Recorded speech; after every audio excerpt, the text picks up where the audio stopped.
Cura-me, Senhor, e serei curado. Salva-me e serei salvo, porque Tu és o meu louvor. Jeremias 17, 14. Tema da semana: repreensão e represália. Está no ar mais um programa Lições da Bíblia. É muito bom ter a sua companhia.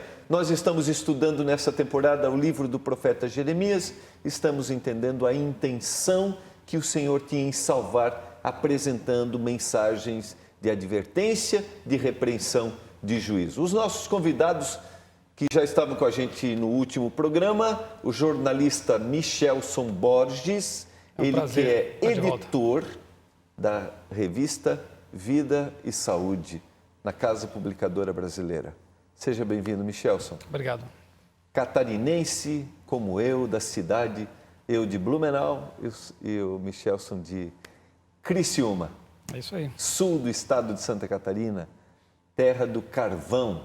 Também. Ainda tem um pouco ainda lá, né? Tem um pouquinho, as minas de carvão. Às vezes eu entrei numa mina de carvão, viu?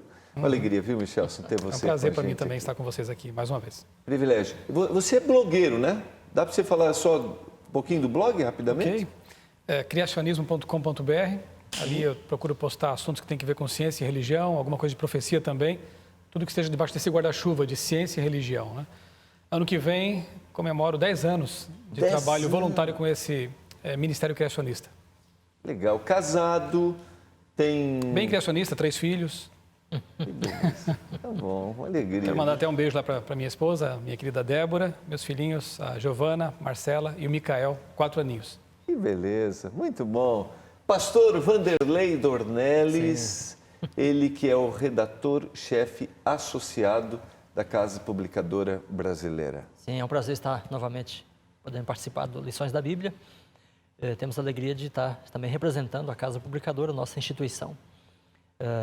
Eu trabalho com o setor de livros e ajudamos na gerência do setor da redação, que tem um grupo grande, né, de servidores, gente muito abençoada.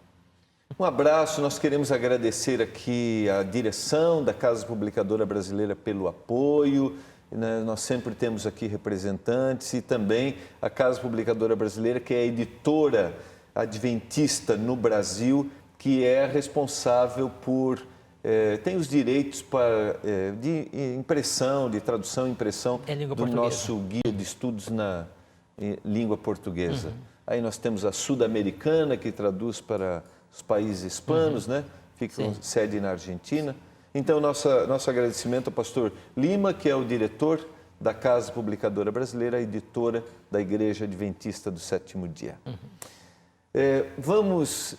Estou me lembrando aqui para eu mandar um abraço para Márcia, que é secretária na Casa Publicadora Brasileira, que sempre atende com muito carinho, muita atenção à nossa produção, o Tiago que faz o contato. Obrigado, viu, Márcia, por toda a dedicação, todo o carinho que você tem demonstrado aí.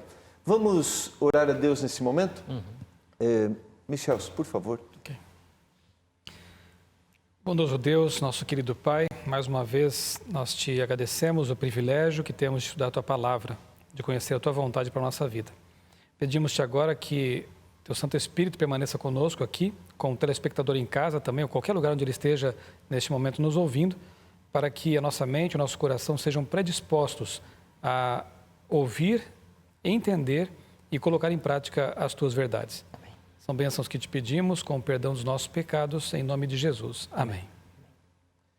Se você deseja conhecer mais da Palavra de Deus, você que acompanha, que assiste a TV Novo Tempo, nós oferecemos gratuitamente para você a revista Princípios.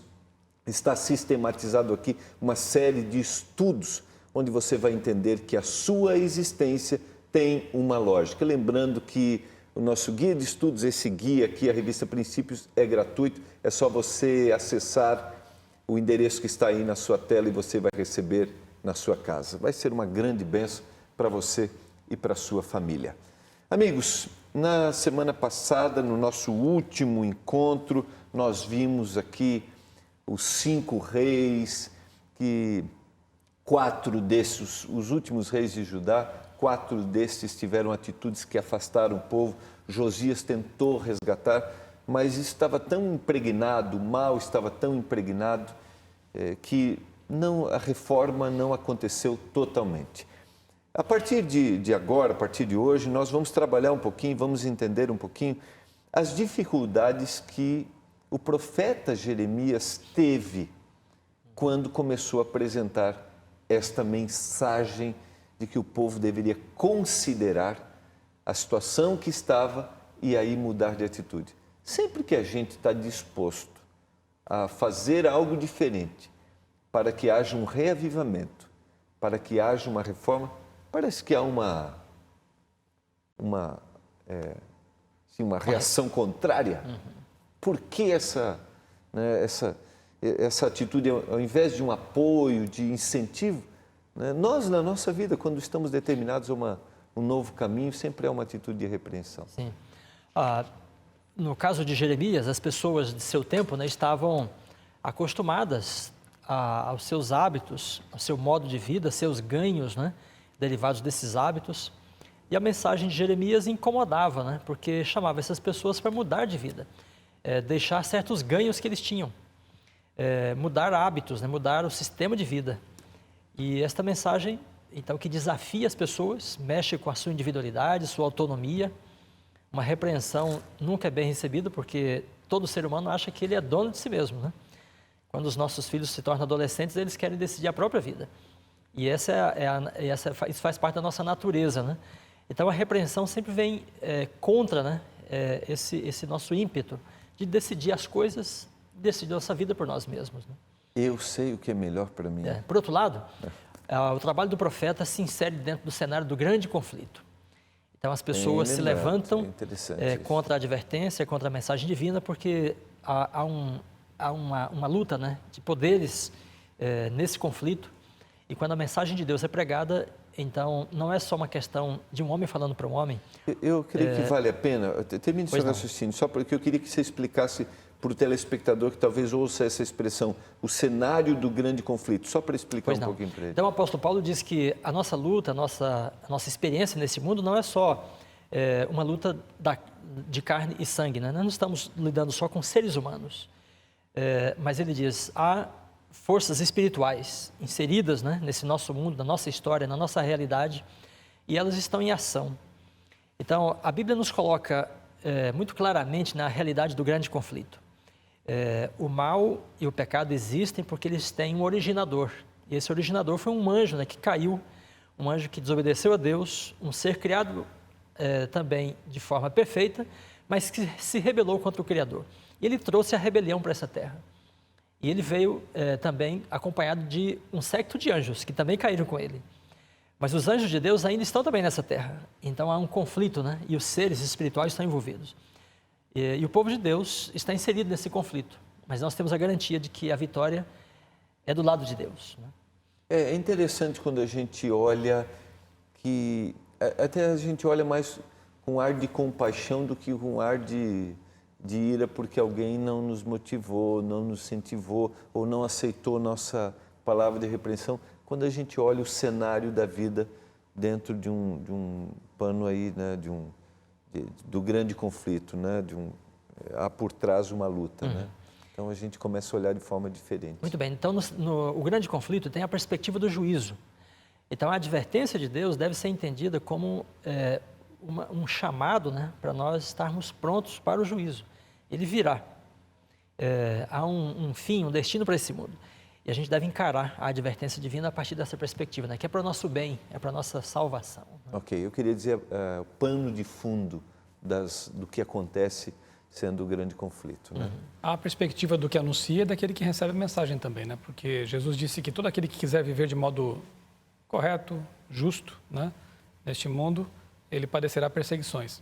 Então, aquele que anuncia uma mensagem de reprovação deve fazê-lo com amor, claro, né? Sempre. Eu gosto de me lembrar sempre de a carta de Pedro, né?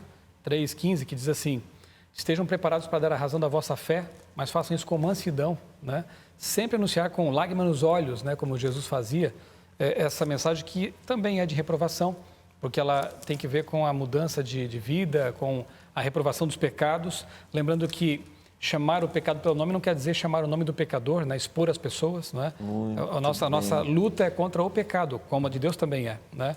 Então, assim, todo aquele que quiser viver e anunciar essa mensagem padecerá perseguição como Jeremias, a semelhança dele. E quando nós também procuramos sair da zona de conforto, que zona de conforto é essa nesse contexto? É viver em pecado, porque nós já nascemos com essa predisposição para o pecado, neste mundo de pecado, né? Então, assim, é muito mais simples você viver deixar-se levar, né, pela vida, pelo pecado, pelos hábitos deste mundo. Quando você tenta e busca viver de modo contrário a isso, vem a perseguição. E aí a palavra de Deus já nos adverte para que a gente esteja preparado para saber que isso vai acontecer, né? Olha, até seus parentes poderão ser, quem sabe, eventualmente, aqueles que vão se opor a você, a sua tentativa de viver mais corretamente, viver de forma bíblica, não é? Então, essa advertência existe para você não desanimar, para saber que vai acontecer, mas que Deus está junto daqueles que querem praticar a justiça. Ok, eu depois quero resgatar um pouquinho essa sua colocação, só para eu não pular aqui a sequência do que a gente tem no guia, porque é interessante isso que você colocou. Algumas pessoas, às vezes, colocam sua palavra de repreensão de uma forma muito mais acusadora do que com esse ar Salvadora, de compaixão. redentora. Exatamente, com os olhos, né, cheios de lágrimas, sentindo a dor do outro e colocando nomes, né? Não é essa a intenção. Eu quero resgatar isso. Mas o guia apresentou, de uma forma bem interessante, o tema da escolha que eu tenho que fazer. Seguir ao Senhor de todo o coração e alma ou não segui-lo de forma alguma. Não existe, eu percebo aqui, a gente não tem meio termo aqui. Sabe que isso facilita a nossa vida, né? Porque alguns até reclamam, mas por que na vida eu tenho só duas escolhas? Vida eterna ou morte eterna? Tem até aquela historinha, aquela alegoria que diz, havia dois grupos, um do lado de cá do muro, outro daquele outro lado, né? E em cima do muro uma pessoa, né? E ambos os grupos clamavam, desce, vem para cá, né? Quer dizer, um grupo só clamava, desce aqui, vem para o nosso lado, né? Enquanto os de lá não clamavam, né? Senhor, por que vocês não estão me chamando? Porque o muro já pertence ao nosso Senhor, né? Ao nosso mestre, né? Então, estar em cima do muro já é estar do lado errado, né? A vida exige um posicionamento, Deus exige de nós um posicionamento. E nesta vida nós temos duas escolhas, que bom, porque o ser humano é tão atrapalhado que se tivesse 3, 4 ou 5, ele não saberia o que fazer. Então, nossa escolha é simples, escolha a vida para que vivas ou, lamentavelmente, a morte para que morras, né? E nós temos que ser sábios e escolher aquele caminho que leva realmente à vida eterna.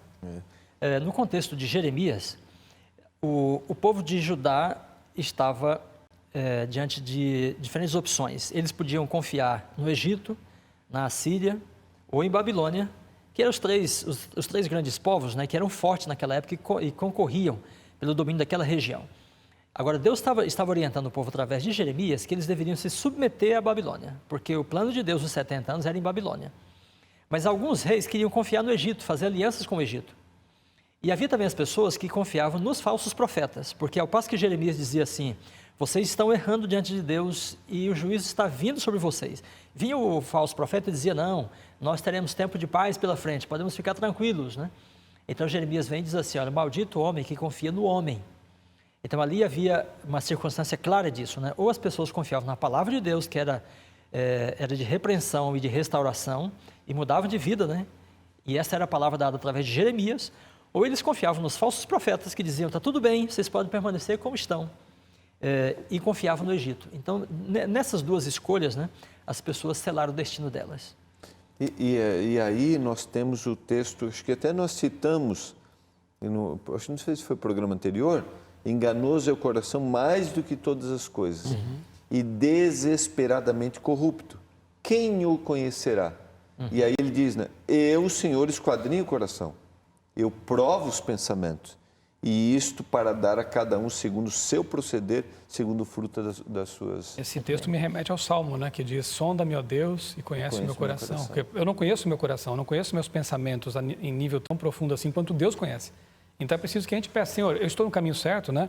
Será que eu não estou confiando nos homens, como o Egito, como Israel estava naquele momento confiando no Egito, no poder humano?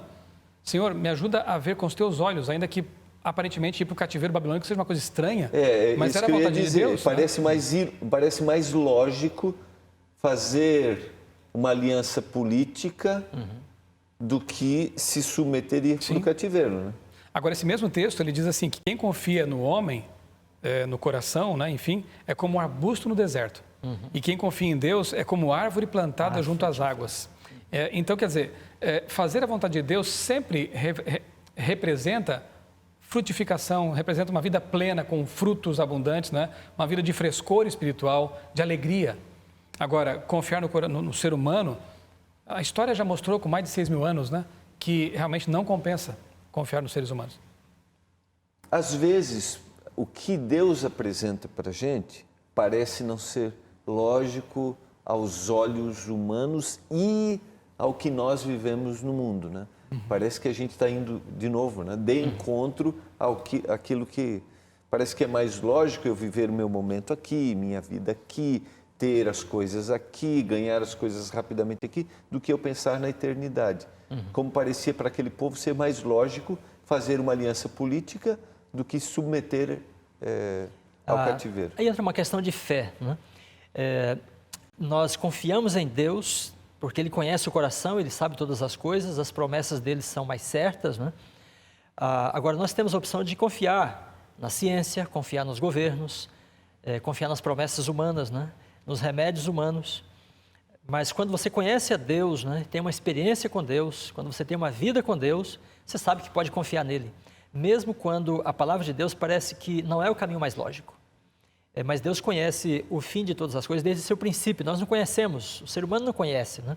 Então, por isso que Jeremias diz, olha, confia no Senhor e tenha certeza de que Ele conhece todas as coisas, Ele conhece o coração humano, Ele sabe o fim desde o princípio, né?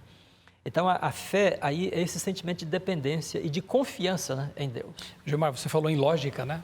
Mas nem sempre a lógica é a resposta, né? Eu gosto de fazer uma pesquisa constante, assim, de vez em quando eu pergunto para pessoas que já têm assim, uma longa trajetória, né, assim, bem longevos, né, 80, 90 anos. Escuta, de tudo que você viveu, o que você extrai para a sua vida? O que é mais importante? Pergunto para pessoas que foram prósperas, financeiramente falando, né, e todas dizem de modo quase invariável, o que fica é a família e a relação com Deus. Pergunte a alguém no leito de morte, o que é mais importante naquele momento? Foi a prosperidade financeira? Foram os cargos, os títulos, né, acadêmicos? Nada disso parece ter importância. Por quê? Porque realmente o que mais importava é justamente aquilo que Deus queria que nós focalizássemos. Relacionamentos com os seres humanos, família, seus filhos, sua esposa, seus pais e relacionamento com Deus. Isso é o mais importante. Por isso que nem sempre a lógica, porque a lógica nesse mundo consumista, materialista, voltado para o sucesso financeiro, acadêmico, parece ser essa, né? Vamos, não que isso seja de todo mal, né? Mas o foco sendo só esse, é lógico. Mas a lógica de Deus é diferente. Ele visa a vida eterna, sempre. Muito bom.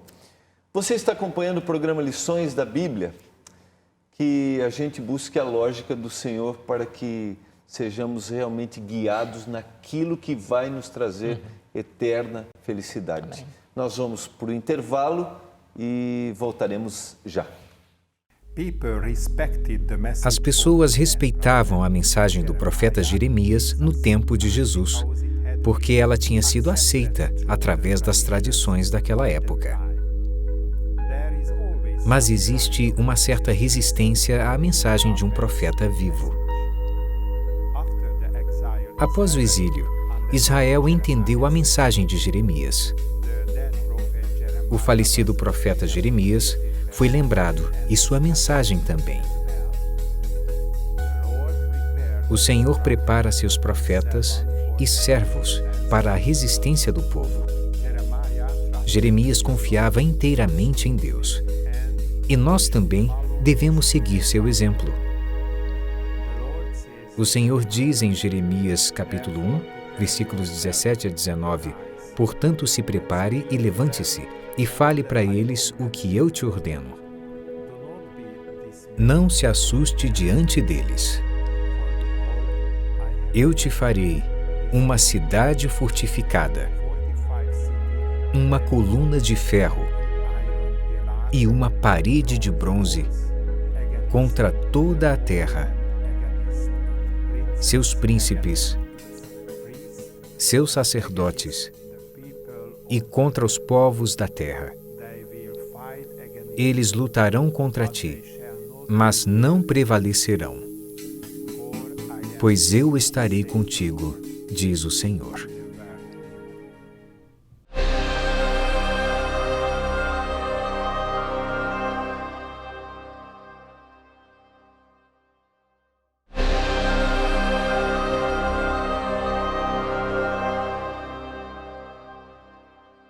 Estamos voltando, você está acompanhando o programa Lições da Bíblia. Quero mandar um abraço para duas pessoas que sempre estão ligadas no programa, acompanham e compartilham na sua comunidade religiosa, onde nós temos o momento de estudos em toda a Igreja Adventista no sábado pela manhã.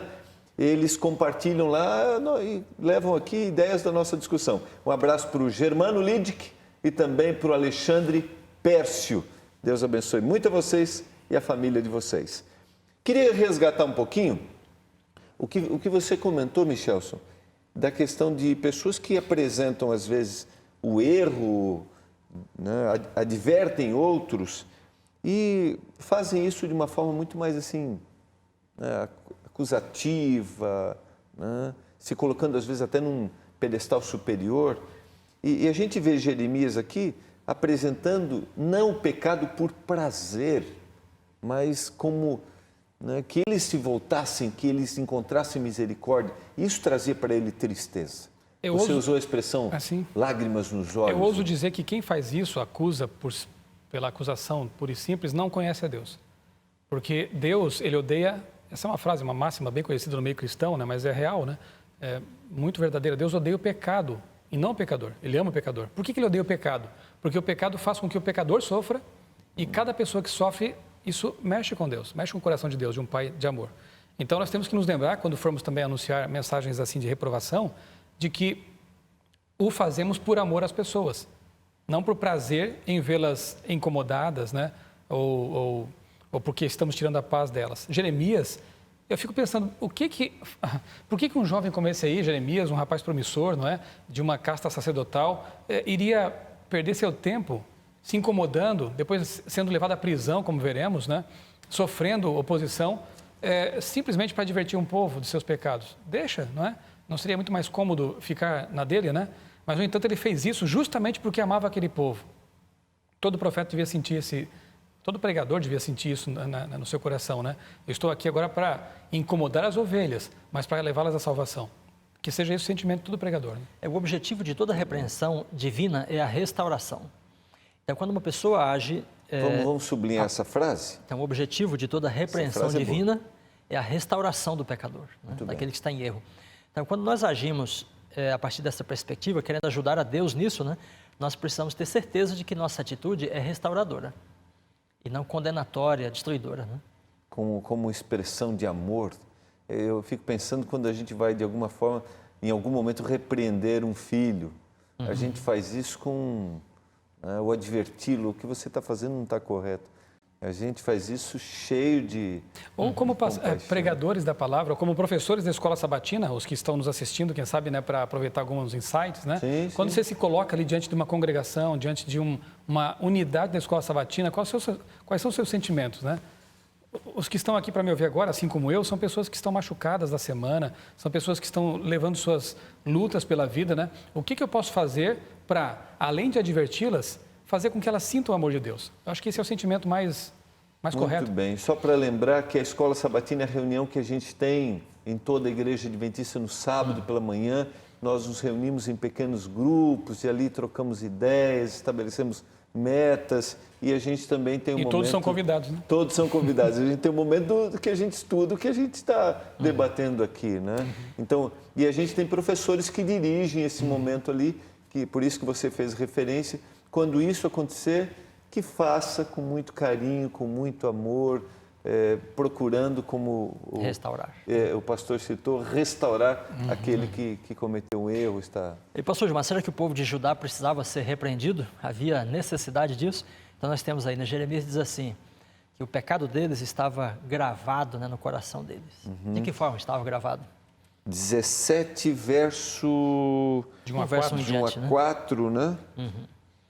E aí tem uma expressão... É o verso 1, né? O verso 1. Ponteiras, né? O pecado de Judá está escrito como um ponteiro de ferro e com um diamante pontiagudo, gravado na tábua do seu coração, e nas pontas dos seus altares. Esta é uma expressão muito forte na Bíblia. Quando Deus deu a lei para o povo de Israel, em Deuteronômio capítulo 5, né, Moisés estava fazendo um sermão sobre a lei, e então no capítulo 6 ele diz assim: estas palavras que hoje te ordeno, que eram as palavras da lei, né, estarão no teu coração. Então a recomendação bíblica é que o povo tivesse a lei de Deus gravada no coração. Aí ele diz: serão por sinal na tua mão e por frontão entre os teus olhos. O povo de Israel falhou em aprender a lei de Deus nesse nível. Então vem a promessa da nova aliança, aí, através de Jeremias também, Jeremias capítulo 31, né? Deus diz assim: eu vou escrever a minha lei no coração de vocês, no coração dos remanescentes, né, que retornassem da Babilônia. Interessante que essa escrita aí tem uns detalhes da escrita bíblica, né, que é interessante às vezes a gente perceber essa inteligência, né? Veja, Deus disse que iria escrever a lei no coração deles, e aí o profeta usa o verbo katav, o verbo hebraico, né? Quando ele diz que o pecado de Judá estava gravado no coração deles, usa o mesmo verbo. E esse verbo ele é importante na Bíblia porque Deus é que escreve dessa forma. Então, quando a Bíblia fala das tábuas da lei, as tábuas de pedra, né, diz que Deus escreveu. Aí usa o mesmo verbo, katav, né? Então, Deus quer escrever a lei dele no coração. Mas o povo de Judá tinha outra coisa escrita no coração deles. E isso era o pecado deles. O que significa isso, estar escrito ou gravado no coração? Quando Deus fala que era para eles terem a lei gravada no coração, era para que eles amassem e permitissem que a lei fizesse parte, né, da vontade deles. A ponto de eles passarem a desejar cumprir a lei de Deus de forma voluntária, prazerosa, né, com alegria. Mas o pecado tinha cativado tanto o povo de Judá, eles estavam tão alicerçados nos hábitos ruins deles, né, que o pecado estava em lugar da lei, estava gravado, né, como se fosse esculpido no coração, na consciência, né? Alguns até chamam esse de pecado acariciado, né? É um pecado mantido conscientemente, que acaba bloqueando aquilo que Deus estava disposto a fazer na vida deles. Eu me lembro também de Deuteronômio, as instruções que Moisés deu ao povo, né? Com relação às crianças, né? Tu as inculcarás, colocar na cuca, né? Você colocará a palavra de Deus todos os dias ali, fazendo culto familiar, lendo a Bíblia, porque alguns podem talvez perguntar agora, mas como é que eu posso permitir ou fazer com que a palavra seja gravada em meu coração? O coração ali é um sinônimo de mente, né? Do pensamento, do interior, âmago do ser humano, né? Como que eu faço para que a palavra seja gravada em lugar do pecado? Passando tempo com a palavra de Deus. Passando tempo devocional com Deus, né, em oração, lendo a Bíblia. Isso mostra que não basta uma experiência assim, digamos, mística, apenas de um contato espiritual. É preciso também algo mais prático ali. O quê? Ler a Bíblia, estudá-la diariamente, em família, com os filhos, para que a palavra de Deus seja gravada na mente, no coração, no profundo. Aí a vida vai corresponder àquilo que está ali escrito, com ponteiras, né, de forma bem indelével no coração e na mente. Eu queria ler o texto que você citou, Pois não. que é Jeremias 31, Versículo 33. Isso. Porque esta aliança que eu firmarei com a casa de Israel depois daqueles dias, diz o Senhor, na mente lhes imprimirei as minhas leis, também no coração lhes inscreverei. Eu serei o seu Deus e eles serão o meu Se a tradução povo. fosse usar o mesmo critério, então diria assim, na mente eu gravarei, né? Então Deus quer gravar. Agora, interessante, pastor Gilmar, é que quem é que grava, né, a lei no coração? Bom, vamos entender que gravar a lei no coração é torná-la parte da nossa vida, né? Parte da nossa vontade, do nosso conhecimento. A nossa inclinação torna-se para a vontade de Deus. Quem é que faz isso, né? Não somos nós mesmos, é Deus quem faz. E depois, através de Ezequiel, Deus diz assim, que ele enviaria o Espírito Santo, e o Espírito iria fazer essa gravação, né? Inculcar, colocar, inserir, né, a vontade, o querer de Deus na vida do seu povo.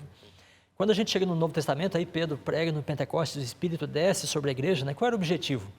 O objetivo era exatamente esse, era converter o coração e gravar, esculpir, né, a vontade de Deus na mente das pessoas. Aí as palavras de Paulo se tornam realidade, né?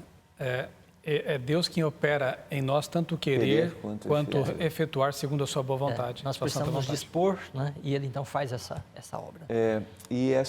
Eu consigo olhar para esse verso, essa mudança precisava acontecer de dentro para fora. Então, da mesma forma que o pecado estava tão cravado, agora isso precisava ser... Novamente, a gente chega numa questão muito importante em todo o livro, perpassa todo o livro de Jeremias, que é a religião prática versus a religião nominal, né? Embora eles ainda, quem sabe, mantivessem as cerimônias, né, religiosas, alguma aparência de religião, no fundo, lá na matriz, né, no interior deles, estava o pecado. Então, é o que você disse, não basta uma religião realmente de aparências, é preciso que isso venha de dentro para fora. Essa é a religião que Deus espera de nós. Muito bom. Eu só queria fazer referência à segunda parte do verso, e nas pontas dos seus altares. Tá? O pecado está escrito na ponteira de ferro como diamante pontiagudo, na tábua do seu coração e nas pontas dos seus altares. Explica para nós isso aí. Vamos inverter o processo aqui. Eu queria que você explicasse só a questão do ritual, do santuário, porque o sangue era aspergido sobre as pontas do altar. Exatamente. E agora, estou dando a explicação para ele. Pode continuar, por favor, Lelê. Não, o sacerdote fazia o sacrifício e ele manchava as pontas do altar, porque cada canto, né, do altar tinha uma espécie de chifre, né? E esse chifre, então, era marcado com o sangue do sacrifício. E agora, esse ritual que lembrava a purificação, que lembrava a libertação do pecado, não tinha mais efeito sobre aquele povo. Exatamente. Estava sendo desprezado. E o Senhor quer, vocês não consideram mais tudo que eu tenho feito, né, por vocês. Então, é interessante a gente pensar nisso, né? Em vez de ter o sangue marcando as pontas do altar, o pecado que estava marcando essas Exatamente, pontas, né? Isso é muito forte, né? O povo ouvir isso é muito... Também, se a gente começa a olhar, é uma mensagem Por outro forte. lado, o santuário sempre é a resposta, né? Se eles se lembrassem, as palavras não foram assim, elas foram intencionais, né? Lembre-se do santuário, lembre-se da intercessão, do substituto, porque a solução para os seus pecados, ainda que estejam riscados, né, com diamante, algo cortante, né, no coração, eles podem ser cobertos pelo sangue do Cordeiro. Você falou, a cabeça vai longe, viu? Porque hoje a intercessão, ela continua. É contínua. Ela é contínua e ela é feita pelo Senhor. Não há nenhum outro tipo de intercessão. Quando por isso você disse, a resposta está no santuário sempre. Quando a gente tira o foco de onde está realmente a verdade, nós cometemos os mesmos pecados que aquele povo. Curiosamente, na lição, logo mais adiante aí, né, na sequência, a gente vai ver realmente o profeta se remetendo ao Cordeiro, né? Aquele que é de fato a solução para os pecados. Por favor, então, vá adiante, por favor. Posso emendar? Sim, por favor. Ok. Lá em Jeremias 11, né, 18 a 23, é muito interessante, né, como Jeremias é comparado ao servo sofredor. É dito que ele, como cordeiro manso, seria levado a matadouro. Obviamente que as palavras remetem, né, ao Cordeiro de Deus, que seria morto pelos pecados do mundo, né? Então, há realmente uma prefiguração aqui, de novo, da solução, tanto para Israel quanto para nós hoje, no século XXI, de que o Cordeiro de Deus é a solução para aqueles que têm o pecado ainda, quem sabe ali, machucando o coração. Muito bem colocado, Jeremias capítulo 11, verso 18 até o verso 23. Aí no verso 19, os inimigos dele dizem, né? Destruamos a árvore com seu fruto, a ele cortemo-lo da terra. Essa expressão cortado da terra, né, que é o que eles queriam fazer com Jeremias, é a expressão usada para Jesus em Isaías, né? Isaías 53. Foi cortado. Ele foi cortado da terra dos viventes, né? É interessante ver que o profeta passa por experiências que o Messias passaria por elas, né? É quase um tipo, né? Exatamente. Então ele estava ali em nome e para trilhar o caminho, né, que o Messias estava por trilhar também. Mas o triste é que no verso 21 desse mesmo capítulo é dito assim que aí o povo ouviu essa mensagem e disse para Jeremias: não profetize em nome do Senhor, senão nós o mataremos. Como é triste ver Deus enviando uma mensagem de esperança, de salvação, e os pecadores rejeitando abertamente, dizendo: olha, não fala para a gente sobre isso não, tá? Porque a gente não quer saber disso e se insistir, a gente te mata. Quer dizer, é uma reação muito triste, muito triste para o profeta e mais ainda para Deus, com certeza. Muito bom, nós vamos para o intervalo, nós já voltamos para o último momento. Foi aqui Esse bloco foi extremamente assim de reflexão para a gente. Eu tenho certeza para você que está acompanhando o programa Lições da Bíblia, o Senhor deseja transformar o nosso coração, que a gente aceite essa mensagem de advertência. Nós voltaremos já.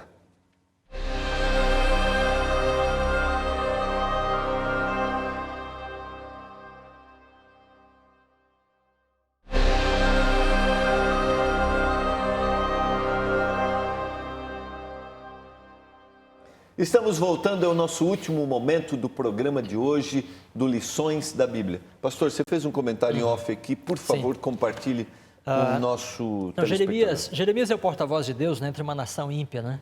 Está tentando restaurar essa nação, mas por incrível que pareça, eles se levantam contra Jeremias, contra Deus inclusive, né? Porque estavam arraigados nos pecados deles. Isso aí nos faz lembrar o Salmo 83, né? Verso 2, onde a gente lê assim, ó: os teus inimigos se alvoroçam, e os que te odeiam levantam a cabeça, tramam astutamente contra o teu povo e conspiram contra os teus protegidos, e dizem: vinde, risquemo-los de entre as nações, e não haja mais memória deles, não haja mais memória do nome de Israel. Então, os inimigos de Jeremias também dizem: vamos riscá-lo, vamos cortá-lo da terra, e que não haja mais memória deles, né? Então, Jeremias aí é uma espécie de uma figura do Messias, mas ele também é uma figura de todo o povo de Deus, que na terra, em muitos momentos, né, é considerado pelos ímpios como um povo que deve ser riscado, para que não haja mais memória desse povo. A gente se lembra aí, por exemplo, de Mardoqueu e Esther, né? E Amã levou o rei Assuero a fazer um decreto para tirar, né, o povo de Israel, que eram judeus, né, da Pérsia. Então, quando o povo de Deus se levanta em nome de Deus, né, testemunha, vindica a vontade de Deus na terra, prega a restauração, a salvação, muitas vezes ele se torna vítima de inimigos que se levantam e querem riscá-lo da terra.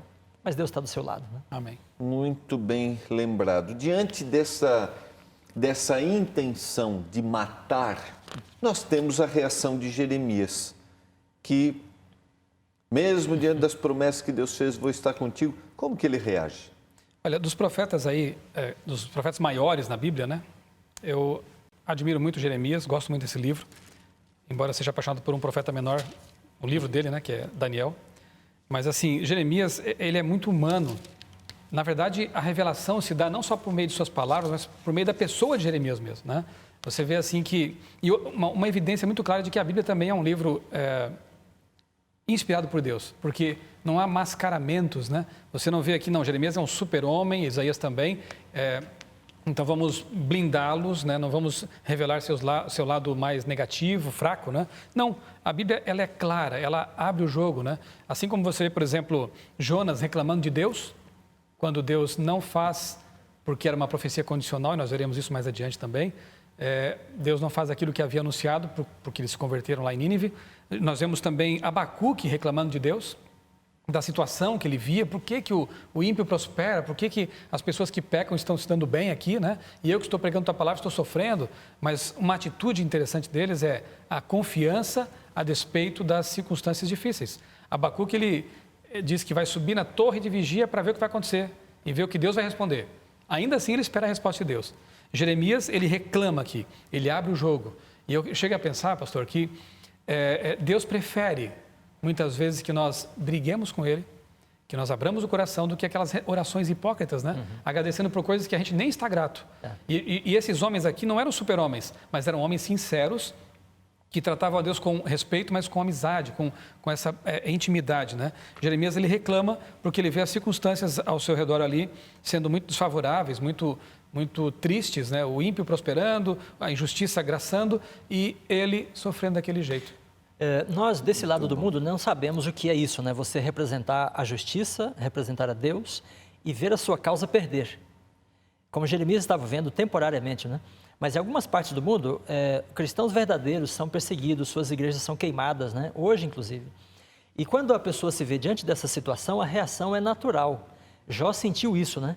Ele se levanta diante de Deus e fala assim: mas Senhor, por que isso está acontecendo? Eu achei que eu ia falar o que o Senhor me mandou dizer, né? E o Senhor ia agir para me defender. O medo de Jonas de pregar para os ninivitas era isso, né? Ele pensava: Senhor, o Senhor é misericordioso, eu vou lá, vou pregar, e eles vão se levantar contra mim e o Senhor não vai fazer nada. E quando Deus perdoou os ninivitas, ele ficou grilado, né? E aqui em Jeremias, capítulo 12, a gente tem a reação do profeta, né? Os inimigos dele se levantam, ameaçam, o prejudicam, né? E aí ele fala para Deus assim, Senhor, mas tu, capítulo 12, né, verso 3, né? Até quando estará de luto a terra e se secará a erva de todo o campo? Agora o verso 4. Isso, verso 4. Isso. Essa pergunta, né, diante de Deus, ela é comum na Bíblia. Ela pode ser considerada uma expressão técnica, né, uma reivindicação de juízo. Quando Daniel tem a visão do capítulo 8, ele vê todas as assolações da grande tribulação ao longo de 1260 anos, né? Aí vem a pergunta e diz assim, até quando durará? Né? Aí no capítulo 7 de Daniel, também no capítulo 8, tem a resposta. Então foram colocados uns tronos e o ancião de dias se levantou para julgar. Né? No Apocalipse a gente tem a mesma pergunta. Tem aquela visão dos selos, aí no quinto selo, então tem a visão dos mártires que ao longo da Idade Média estão sucumbindo, né? São mais de 1000 anos em que o poder opressor está sobre, né, o povo de Deus. E aí, então vem a pergunta assim, até quando não julgas e vingas o nosso sangue? Então essa pergunta de Jeremias aqui é uma questão, né, uma reivindicação pelo juízo. A pessoa que representa Deus, né, que repreende em nome de Deus, ela deve ter isso em mente. A justiça de Deus virá no tempo de Deus. Então para Daniel diz assim, até 2300 tardes e manhãs. Até quando o Senhor não julgas e vingas o nosso sangue? Né? Apocalipse 6, verso, acho que 8 ou 10 ali. Então, o juízo começou em 1844, como estabelecido em Daniel. Então, nós estamos vivendo num período de juízo. Deus está trabalhando para vindicar seu povo. Mas, em muitos momentos da nossa vida, tanto por parte de parentes, amigos, né, nós podemos ver o mal se levantar e a gente vai como Jeremias. Senhor, até quando? Aí temos que ter em mente que Deus tem o controle da situação nas suas mãos, mas no tempo dele. Muito bem. Eu gosto de lembrar o Salmo 73, que você fez uma referência ao Salmo, sim. Que é o Salmo de Asaf. E quando ele tem esse mesmo sentimento, olha para a prosperidade. Ele fica consternado. Exatamente. Ele diz, quase me resvalaram os pés. Ou seja, quase que eu abandonei tudo que eu acreditava. Até quando? Até que eu... Entrei no teu santuário. Entrei no santuário, vi... Né? O fim de todos eles, eu me dei conta de que... Aí faz diferença você ter realmente a palavra de Deus gravada profundamente no seu interior, na sua mente, no seu coração, porque na hora da dor, é muito fácil a gente falar isso agora, mas pensa em alguém que está em casa agora, quem sabe convalescendo de uma doença, perdeu um filho, perdeu a esposa, né? Perdeu o emprego. Nessa hora, ainda que o sofrimento seja intenso, ainda que a figueira não floresça, né? Ou que o rebanho morra no pasto, como diz o mesmo profeta, aquela palavra gravada no coração é que vai me dar sustentação. Entrega teu caminho ao Senhor, confia nele e o mais ele fará. Confia, espera. Muito bem lembrado. Espera no Senhor. Porque declarações assim podem até parecer, mas você não sabe o que eu estou passando. Deus sabe. Exatamente. Então essa foi muito bem lembrado. Antes da gente ir para o último momento, você se referiu a... É só uma questão técnica, acho que vale a pena explicar para o telespectador. Quando você se refere a um profeta menor e um profeta maior. Qual a diferença entre o profeta... Não tem nada a ver com estatura, né? Livros pequenos e livros maiores. Né? Isaías, Jeremias, né? Ezequiel são livros grandes, então são chamados profetas maiores. E os outros, que são vários ali, né? Obadias, Naum, Abacuque, Jonas, Miqueias, são chamados menores porque são livros pequenos, né? Não é a mensagem, a mensagem essencialmente ela é importante em todos. Em todos, né? Toda a escritura é inspirada por Deus, diz Paulo. Exatamente, é mais a questão da abrangência aqui mesmo, né? Então tá bom, só para explicar para o telespectador isso. Eu queria terminar nos referindo aqui ao que o Gui apresentou, Jeremias capítulo 14, quando nós temos do verso 1 até o verso 10 uma grande seca. E aí a palavra do Senhor que veio a Jeremias a respeito da grande seca. Anda chorando Judá, suas portas abandonadas. E a gente tem aqui como o povo reagiu diante disso, tá? E que lições nós podemos tirar desse texto. Eles queriam o Senhor ou queriam a água? Jeremias 14, verso 12, diz assim, quando jejuarem, não ouvirei o seu clamor, e quando trouxerem holocaustos e ofertas de manjares, né, não me agradarei deles, antes eu os consumirei. Veja aí, parece que Deus não tinha misericórdia, não queria ouvir e ver o arrependimento desse povo. Mas como Jeremias diz no outro capítulo, Deus conhece o coração e sabia que o arrependimento deles era temporário, né? E era em virtude das coisas materiais que eles estavam perdendo com a seca, né? Deus queria ver um arrependimento do coração por causa da perda espiritual, né? Da perda da posição de povo de Deus. E, por outro lado, a gente deve lembrar aqui que Deus está falando para um povo condenado, que havia contaminado o santuário, que tinha enchido o santuário de ídolos, né? Imagens de ídolos pelas paredes, pelo véu do santuário, pessoas ajoelhadas diante do sol, diante de deuses estranhos dentro do santuário, né? E pessoas que não queriam se arrepender, não queriam ser repreendidas.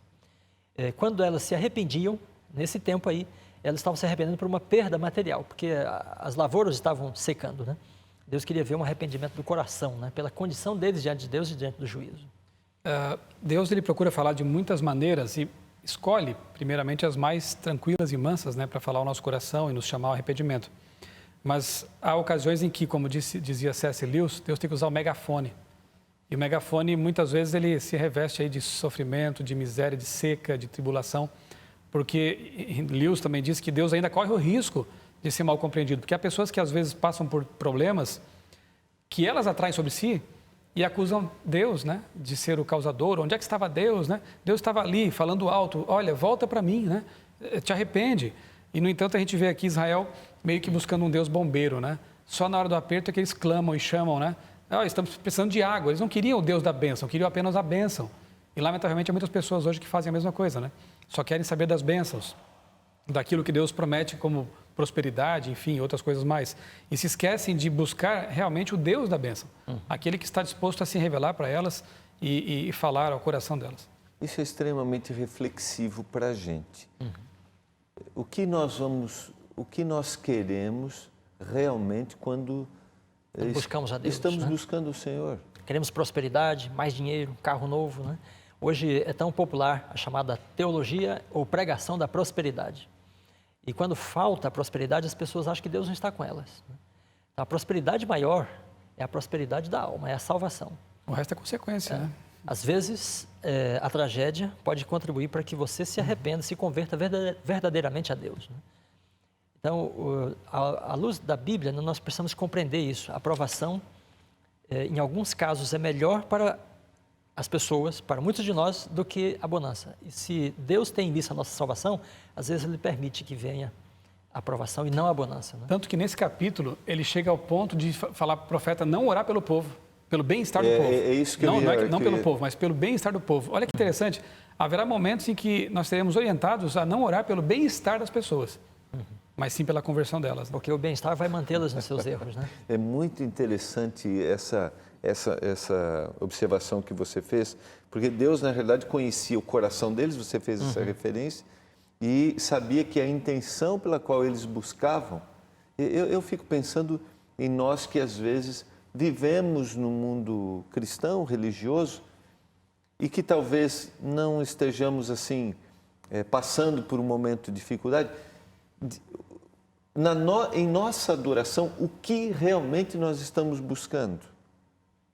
Outra coisa, né, telespectador, pensa assim, quando você for orar para o seu filho, para o seu pai ou por um amigo, né, que Deus guie essas palavras, essa oração, né, porque muitas vezes orar pela prosperidade dessa pessoa ou pelo bem-estar dela pode não ser uma coisa muito boa, né? Então, que seja feita a vontade de Deus. Senhor, olha por ele, né, intercede ou age na vida dele da maneira como tu achas melhor, porque eu não sei o que eu devo pedir realmente, né? Talvez naquele momento ele esteja precisando de um megafone no ouvido ou de uma varinha, né, para que ele entenda que o caminho é de perdição, é perigoso. Exatamente. Eu quero considerar aqui um texto que está no nosso guia de estudos, que eu acho que vale a pena a gente conversar um pouquinho. É impossível explicar a origem do pecado, do mal, de maneira a dar a razão da sua existência. O pecado, o mal, é um intruso, por cuja presença nenhuma razão se pode dar. É misterioso, inexplicável. Desculpá-lo corresponde a defendê-lo. E aí até termina dizendo que é importante lembrar que o mal, como o pecado, muitas vezes não pode ser explicado.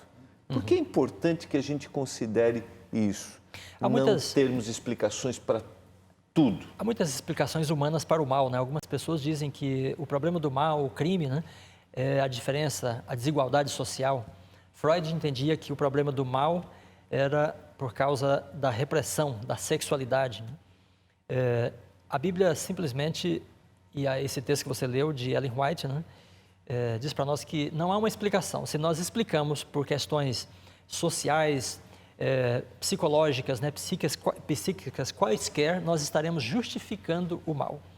E ele não tem uma justificativa no coração de Lúcifer e nem no dos seres humanos. O mal é uma opção, uma escolha, né, que nós fazemos e que é errada e que é injusta, porque Deus nos dá toda a condição de escolher o bem. Então, é uma realidade inexplicável. E a única explicação para ele é a sua solução, é a cruz de Cristo. Então, Jesus morreu por causa do pecado. O pecado é tão grave, né? É tão enraizado, o pecado é tão sem motivo, né? Que Jesus precisou de morrer, o Criador depondo a vida na cruz para redimir as criaturas do mal, né? Desse mal incurável e inexplicável. Quando pensam na dor e no sofrimento e no próprio mal, né? Muitos ateus, isso já vem lá da Grécia Antiga, né? Epicuro e outros já tratavam desse tema, né? De que, veja, se Deus é bom e existe mal no mundo, ele não deve ser tão poderoso assim, né? Mas se ele permite o mal, então ele não é tão bom. Se ele não pode conter o mal, então ele não é tão poderoso. Que Deus é esse, né? Na verdade, até trouxe aqui um livro de um autor que eu aprecio muito, um filósofo cristão chamado Alvin Plantinga. E o título é Deus, a Liberdade e o Mal. É um livro com muita lógica aqui interessante, ele aborda esse tema de um ponto de vista filosófico. E ele mostra o seguinte, como a gente já sabe também por outras leituras, que nem Deus age de modo contrário à sua própria lógica. Por exemplo, será que Deus poderia criar uma roda quadrada? Isso é logicamente improvável, né? Será que Deus, debates escolásticos, como por exemplo, será que Deus poderia criar um buraco maior do que ele, né? Ou uma pedra mais pesada do que ele possa sustentar? Isso não tem muito sentido. De igual maneira, de modo semelhante, Deus não poderia criar um universo moralmente livre no qual o mal fosse impossível. Porque senão o bem moral também seria impossível. Então ele cria um universo livre, com seres dotados de livre-arbítrio, anjos e seres humanos também, ainda que corra o risco de que um desses seres, ou alguns deles, se insurjam, escolham o caminho do mal. Mas ele faz isso por quê? Porque ele não poderia criar um universo de amor e de liberdade sem que houvesse a possibilidade do mal. Só que ele mesmo promete que vai resolver esse assunto, e está resolvendo e vai finalmente resolver por meio de Jesus Cristo. De alguma forma isso consolou Jeremias diante da própria ameaça de morte. Sem dúvida. Que eu vou cuidar e eu estou com você, pastor. O importante nesse contexto é que Deus cria o livre-arbítrio, né? Permite que a escolha errada seja feita e daí ele assume para ele mesmo a responsabilidade e ele resolve o problema do pecado. A maior consequência do pecado vem sobre o próprio Cristo, né? Que é o Criador. Então, Deus não criou o pecado, ele criou o livre-arbítrio, mas ao surgir uma consequência disso, Deus assume a situação e resolve o problema do pecado. Porque na cruz Jesus sofreu a morte eterna, né? É bom que lembremos. Exatamente. Ele não permitiu que Adão e Eva sofressem essa morte eterna. Eles morreram fisicamente, mas ele assume sobre si a responsabilidade. A dor, é a separação de Deus. A separação de Deus. Por que me desamparaste? Muito bom. Quero agradecer Michelson, foi muito bom. Nos encontraremos no próximo programa, né? Se Deus quiser. E também o pastor Vanderlei Dornelles. Vamos fazer uma oração agradecendo. Pai do céu, obrigado porque o Senhor está no controle de tudo. O Senhor está no controle da nossa vida. O Senhor é a solução para todos os nossos problemas. Amém. O Senhor é a solução para o mal. Nós te agradecemos por isso, em nome de Jesus. Amém. Amém. Amém. Não esqueça as palavras de Jesus e conhecereis a verdade, e a verdade vos libertará. Um abraço e até o próximo programa Lições da Bíblia, aqui na TV Novo Tempo.